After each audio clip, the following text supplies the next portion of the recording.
here in Italy, bit of a surprise, and I'm on my honeymoon. I have a very tolerant wife, and we are going on the hunt of a very special Opel Kadett, which I found out about after I started my Facebook page, Kadett D Astromark 1 Motorsport. I started it because maybe 5 years ago, when you looked online, you could only find maybe 2 or 3 photographs of cadets involved in motorsport, because there was a time well before the internet and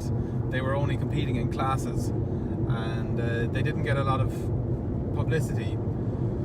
or certainly not publicity that shows up in search engines now, where you'd only find out about the winners of rallies, etc. But they did make a big impression at the time, and from having that page, we've made contact with people all around the world that are still competing in cadets, and also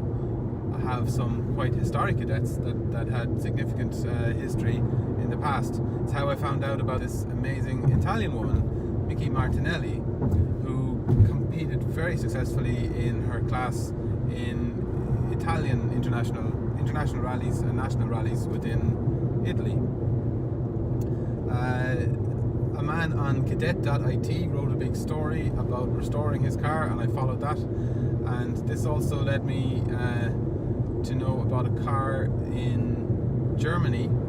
that was restored recently for Peter Gochel, who used to rally in national rallies in Germany back in the 80s, but his car was run by the same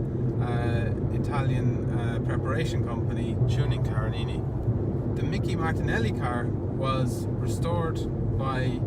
Mauro Fermenti, who wrote this big story on Kadett.it, and it turns out that this car has now gone back to the son, I think it is, of the Carenini family, Adriano, and I'm hoping to meet him today and see his car. And the amazing thing was that a friend of mine from the town that I live lives within about 20 kilometers of where this car is, and it happens to be there now at the same time as our trip, so hopefully we'll get to see that this afternoon. Our quest was rewarded, as the Carenini garage was a complete Aladdin's cave of Opel rally cars. The irony was not lost on us that of all the cars in Italy, this little Opel was the one I wanted to see the most.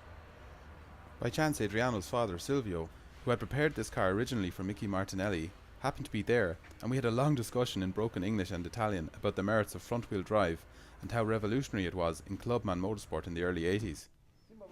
The man who had prepared a car for future World Rally champion Mickey Biasion in his early career was still very proud to tell how Martinelli had won the Group 2 category for up to 1600cc cars in the 1981 Italian Championship, shaming her male rivals with the smaller 1300cc car. Seeing this immaculately preserved rally car was an inspiration for me to finish my Kadett Cup replica that would be to a similar spec to the Carenini car, using original parts.